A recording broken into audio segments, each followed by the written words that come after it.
आता इथे मी साधारण 3 कांदे आणि 1 खोबऱ्याची वाटी अशी भाजून घेतली आहे चिकन बनवण्यासाठी। त्यानंतर आपल्याला ते मिक्सरला लावायचं आहे। आता इथे झटपट चिकन बनवण्यासाठी मी इथे 2 साधारण बारीक चिरून टोमॅटो घेतले। इथे ते गॅसवर भाजून मी 1 वाटी खोबरं घेतलंय आणि 2 कांदे घेतले। ते मी बारीक केलंय खोबरं आणि कांदे थोडे चिरून घेतले। इथे मी 7-8 पाकळ्या लसणीच्या घेतल्या, अर्धा इंच साधारण आला घेतलाय, 3 हिरव्या मिरच्या घेतल्या, इथे कोथिंबीर घेतल्या। एवढं मला वाटण बनवण्यासाठी साहित्य लागणार आहे। मिक्सरचं भांडं घेतलंय, त्याचे बारीक चिरलेलं खोबरं भाजून घेतलेलं, कांदा भाजून घेतलेला आणि आलं लसूण मिरची आणि घेतलेली कोथिंबीर आणि घेतलेला टोमॅटो, याचं मी वाटण करणार आहे। झटपट असं वेगळ्या पद्धतीने चिकन बनवते।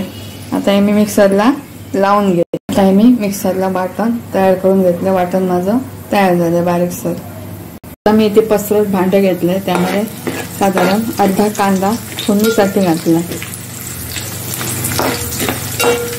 त्यामध्ये मी अर्धा चमचा हळद टाकते फोडणीला। गॅस बारीक केलाय आणि आवडीनुसार तुम्ही घरगुती मसाला टाकू शकता। मी इथे 1 चमचा साधारण मालवणी मसाला टाकते, तुम्हाला आवडीनुसार तुम्ही टाकू शकता।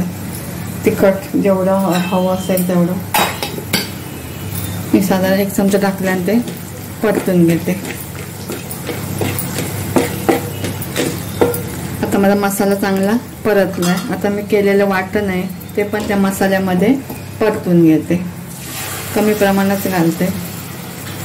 ते पण वाटण मी चांगलं त्या मसाल्यामध्ये परतून घेते। झटपट आणि चविष्ट असं होतं।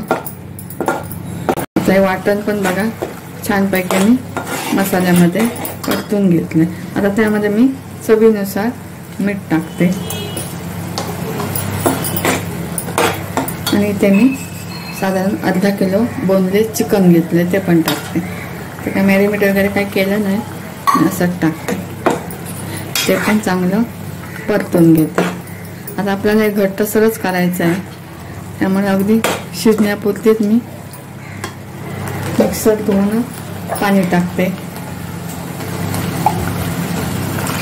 शिजण्यापुरते आणि मी चिकन आहे ते शिजवून घेते। घट्टसर आपल्याला करायचं आहे। आता मी त्यासाठी एक ढाकण ठेवते आणि 15 मिनिटं साधारण बारीक गॅसवर शिजवून घेते। आम्ही 15 मिनिटं बारीक गॅसवर चिकन शिजायला ठेवलेलं। बघू आपलं झालं का बघा, छानपैकी वास सुटलाय आणि आपलं झटपट असं चिकन शिजून तयार झालं। आता मी एका ते डिशमध्ये काढून घेते।